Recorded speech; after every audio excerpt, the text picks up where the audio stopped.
স্বাস্থ্য ভবনে যাওয়ার যে মূল রাস্তা সেক্টর 5 এর সেই রাস্তার জায়গায় জায়গায় আশা কর্মীরা এইভাবেই জড়ো হয়ে রয়েছেন।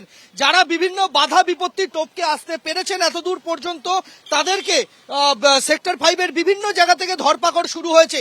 আশা কর্মীদের বেগুনি শাড়ি বেগুনি পোশাক দেখা মাত্রই তাদেরকে তুলে নেওয়া হচ্ছে, তাদেরকে আটক করছে পুলিশ।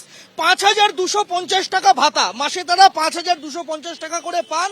তাদের দাবি এই ৫,২৫০ টাকা বাড়িয়ে ১৫,০০০ করতে হবে, একটা স্থায়ী বেতনের বন্দোবস্ত করতে হবে।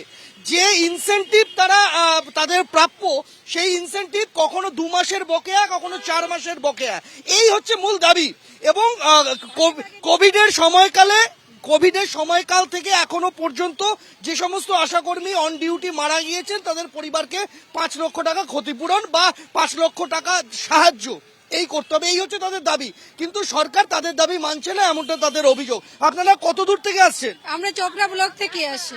বিভিন্ন জায়গাতে তো আটকে দিয়েছে, কি করে এলেন আপনারা? আমরা ট্রেনে করে সারা রাত ধরে ট্রেনে ছিলাম। আমরা সারা রাত সেই কালকে বিকাল 5টার সময় ট্রেনে উঠছি, হলদিবাড়ি ব্লক থেকে আসছি। আপনি কোথা থেকে আসছেন? হলদিবাড়ি থেকে। কিভাবে আসতে পারলেন? অনেককে তো আটকে দিয়েছে, শুনেছেন তো? হ্যাঁ, আমরা হলদিবাড়িতে রাত্রেবেলা ট্রেনে উঠছি, সারা রাত ট্রেনে ছিলাম। আমাদের এনজিপিতে ২৭ জন আশাকর্মীকে গাড়ি থেকে নামিয়ে নেওয়া হয়েছিল, তাদেরকে উঠতে দেওয়া হয় নাই। আমরা আগে উঠছি বলে আসতে পেরেছি। সারা রাত ছিলেন কোথায়? ৬ জনকে সারা রাত ছিলেন কোথায়? ট্রেনে ছিলাম। আপনি কোথা থেকে আসছেন? চোপড়া থেকে আসি।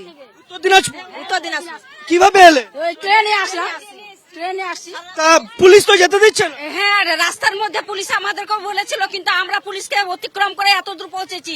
আমাদের এখানকার মধ্যে অনেককেই তুলে নিয়ে গেছে পুলিশে এবং জোর করে নিয়ে গেছে। আপনারা কি চাইছেন এই মুহূর্তে?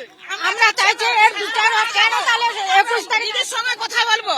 দিদি আমাদের ডেকেছে, দিদি কেন আমাদেরকে পুলিশ দিয়ে হেনস্থা আপনাদের কি আজকে ডাকা হয়েছিল? টাকা হয়েছে? কে ডেকেছিল? এই স্বাস্থ্য ভবন বলেছিল যে এর আগের দিন ৭ তারিখ যখন তারা স্বাস্থ্য ভবনে আসেন তখন তাদের প্রতিনিধিদের সঙ্গে স্বাস্থ্য সচিবের যে কথা হয়েছিল সেই অনুযায়ী ২১ তারিখ একটা সিদ্ধান্তের পথে হাঁটতে পারে সরকার, এরকম একটা পূর্বাভাস দেওয়া হয়েছিল। এবং আশাকর্মীরা তারা লাগাতার কর্মবিরতি চালিয়ে যাচ্ছেন। আপনারা কি এখনো কর্মবিরতিতেই আছেন? কর্মবিরতিতে আছে। আপনারা কাজ করছেন না, কোনো কাজ কতদিন হলো কর্মবিরতি? 1 মাস।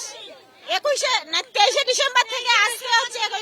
23 ডিসেম্বর থেকে এখনো পর্যন্ত কর্মবিরতি, অর্থাৎ প্রায় মাস ঘুরতে চললো তারা কাজ বন্ধ রেখেছেন। সরকারের সাথে তারা আলোচনা করেছেন, কিন্তু তাদের যে দাবি এখনো মানা হয়নি বলে অভিযোগ করছেন।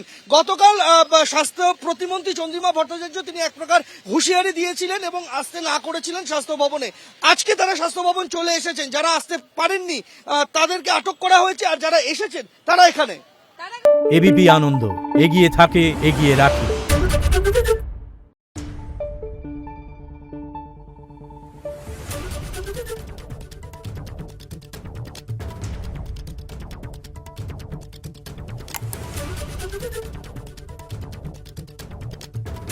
Thank you.